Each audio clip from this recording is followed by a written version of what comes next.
সংবিধান তো কোনো কচুপাতার পানি নয়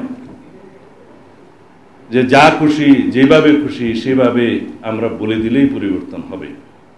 অনেক বক্তব্য দিয়েছে এই ব্যাপারে।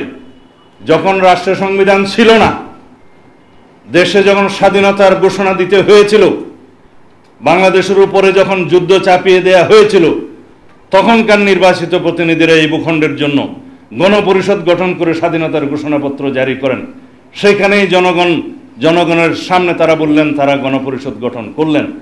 তারাও রাষ্ট্রপতি, উপরাষ্ট্রপতি এবং মন্ত্রী পরিষদ গঠনের জন্য তারা এখতিয়ার দিলেন এবং তারা জনগণের পক্ষে রাষ্ট্র পরিচালনা করলেন।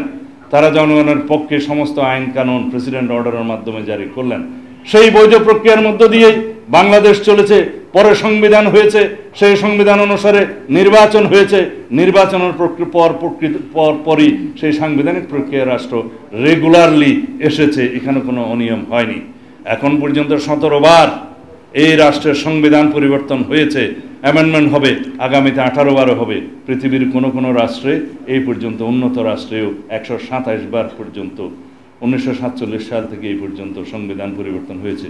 জনগণের জন্যই সংবিধান। সুতরাং জনগণ সেই সংবিধান পরিবর্তন করবে জনগণের চাহিদা অনুযায়ী, সমাজের চাহিদা অনুযায়ী, যুগের চাহিদা অনুযায়ী, জনকল্যাণকে সামনে রেখে।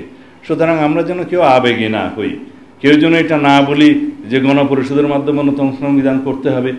আমি তাদেরকে বলেছিলাম, গণপরিষদের মাধ্যমে নতুন সংবিধান প্রণীত হলে সেই সংবিধানকে আর পরিবর্তন করা যাবে না।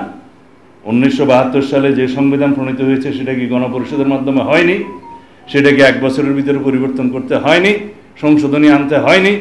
নতুনভাবে যদি গণপরিষদের নামে আমরা একই জিনিস ধারণ করে এটাকে নতুন সংবিধান নাম দেই, তখন কি সেই সংবিধান পার্মানেন্ট হয়ে যাবে, ধর্মগ্রন্থ হয়ে যাবে? সেটাকে পরিবর্তন করা যাবে না? অবশ্যই পরিবর্তন করা যাবে জনগণের চাহিদা অনুযায়ী।